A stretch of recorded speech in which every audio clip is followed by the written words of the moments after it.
Hi everybody, this is Gary G with Sentiment Timing, and this is our free weekly video report for Wednesday, October 5th, 2016. So the markets have pretty much been doing what has been expected, and what has been expected was that they were going to hang around into this week, and that is pretty much exactly what has taken place. They just been hanging around and they've gone nowhere. Now we are going to be approaching some important dates, and we know when the strength or weakness should take off. Should really start to accelerate and then look to either form a bottom or a top. So we have the dates planned. We have some that are approaching, and without further ado, let's get started. So the dates. The big moves that we've seen really since 2014, Woody's predicted each one of these things, and this one was actually done over a month in advance. This was the exact day, and a couple of them were within a couple weeks, and some were a few days before. But the point is that they've been big moves, and these are swing trade moves. We're not a day trading service, nor do we want to be one. It's just too exhausting, even though it's kind of tough to say not to be a day trader now, because if you hang on to to any position for more than a day, you're getting wiped out or just getting stopped out. But in any case, the bigger moves, they've been predicted, and it's something that Woody's been doing for over 40 years. I've mentioned this a few times, but we have a lot of new people on our distribution list, and Woody's been doing this for over 40 years. He's been providing pretty much the same information that we're sending out now to some of the largest financial institutions in the world. And being that he's been doing it for 40 years, it's obvious that he knows what he's doing.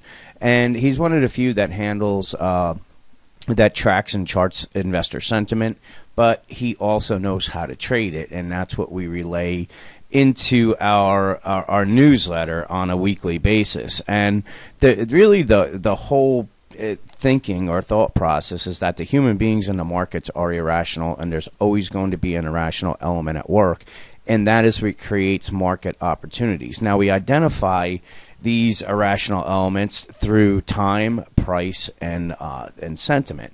So the time part is when Woody is giving the dates for when he's anticipating the market's going to turn. So that's the time aspect of it. The why would be the sentiment data that he compiles, and when there's a date that is expecting that, or he's anticipating a top, and you start seeing euphoria in the market, and that is you get that through the sentiment data that we put, and you'll see it in a couple minutes. But when they're up here, you don't want to be following the media. You don't want to be following the newsletters that are telling you just to buy, because that's the only thing they know. When it's up here, you want to start thinking like an institution. And how you think like an institution is that you actually start shorting here, and then when it gets into the panic and capitulation, you cover your shorts and you start buying. And yes, you may be underwater for a week or two, but usually when we're in this stage, you're not going to be that underwater for that long. And before you know it, before everybody understands that the whole the direction has changed, it's too late, and we're back up here, and now they jump in, and that's why the rookie traders, they'll catch your thrill, they'll catch your euphoria, and then get stopped out at denial. Or what they'll do is start adding to their positions. Then we start getting into here. This is when they sell, and the institutions are shorting up here and they're buying down here. And that's really what we do. We give you the heads up as far as when to be looking to short the market or when to be looking to get long. So this is what I was talking about, where things have been going, what he had thought. And that is on the 13th, we had a low sentiment reading, so that was right here.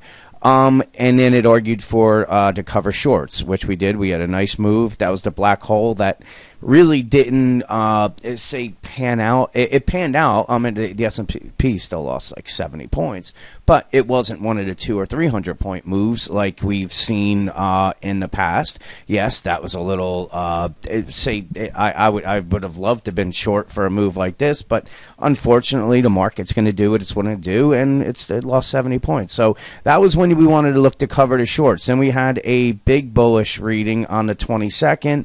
That was when we suggested to go short, and then on the 27th we said to cover because of the 5% bullish. So we're going to have ping pong trading, and really the near term is there's uncertain congestion with potential for downside surprise into this is the low date that we're looking. So we know when the market was supposed to ping pong into, which we are approaching, and when the downtrend is going to last. And again, that's anticipating what is going to happen in the markets and how you're able to position your portfolios. And when you run off of just a technical analysis and that's price, you're in a reaction mode because you're not anticipating when the market's going to turn. What happens is you start drawing lines in the sand and say if it gets below here, then you want to cover and go short, or you want to sell your longs and go short, but then it whips back up again because that was at the bottom of the time zone, and the price part is always lagging. Sentiment it's looking forward because you're seeing how other people are feeling about the market. So these are just, what we had mentioned, the 13th. That was on the 13th. That was the low before we had to move up here. This was the 22nd. That was the exact top. And then here's the 5% bullish. So you can see just on this, the market's been going up and down, but really going nowhere. But if you just took these little, trades that were here, these are some pretty big point things that we had going. So if we take a look at the regular charts, let me shrink this down here. What we can see is this. Let me do this. This will be easier. Hang on one second. Remove all drawings. Yes. Okay. So what has been taking place has been that the S&P has been trading within this triangle, and it's been in this triangle for, there we go, for quite some time, where you can, okay, so where every time we hit the bottom here, we had a bounce and we just broke through it. And the thing is, when we were at the tops here, every time it hit the top of this, it was getting rejected. So that's your triangle that I'm talking about. And it broke through it yesterday, and I kind of said I wasn't really quite sure if it was going to stay that way, that it was going to stay underneath the triangle, because it just hasn't lately. Anytime you had a big move down, we're getting whipsawed right back up. This is the ping pong effect that Woody was talking about. It's going to break. I'll give you a clue. Most likely it's going to break to the downside, and it's going to break to the downside on a specific period that we're looking. And then everybody gets bearish on these markets, they're going to they're most likely going to skyrocket higher. So we're still in this congestion zone, and the bulls need to push it across the 2165. If they do that, then there's a possibility they'll get to 2173. Bears really just need to get it through this level here, which is the 2155, and if they do that, there's no support here because they gapped it up. And what happens is this is going to get taken out, and a lot of people are going to get trapped. But they have to get it through the support levels for momentum to pick up on the downside, and the bulls have to get it above here to get momentum going on the upside. But even if they pop up, we already know when to expect to move lower. And again, even with these just little moves right here, man, you take 10 option trades and you have the S&P going from 2179 down to 2140, you're making a lot of money. And that's why I don't really care about the big picture right now. I'm want to catch these trades, and that's really what I've been doing. So we have a little bit of a bearish divergence on the 15-minute chart. These are the resistance zones: resistance 1, resistance 2, support 1, support 2. We just playing ping pong between resistance and support 1, and nothing really has taken place. But we had some bullish divergences on this drop that caused this. Today we have some bearish divergences.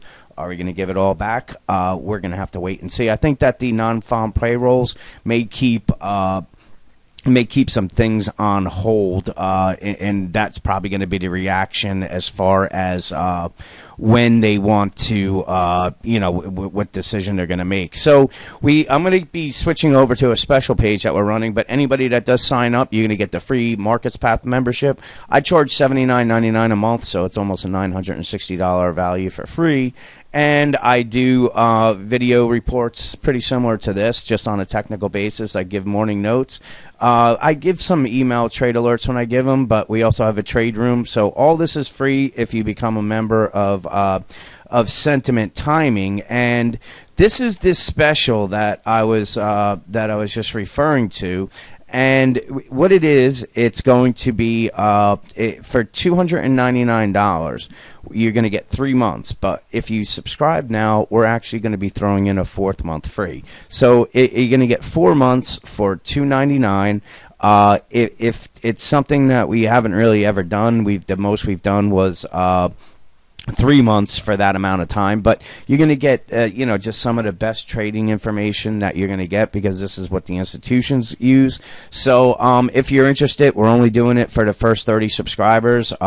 You really have to do it now, because I had to pull really just twist and turn Woody to be able to allow this. So if you're interested, join up, and until next week, good luck with your trades, and hope you guys can figure out when the top date is coming. Have a great night.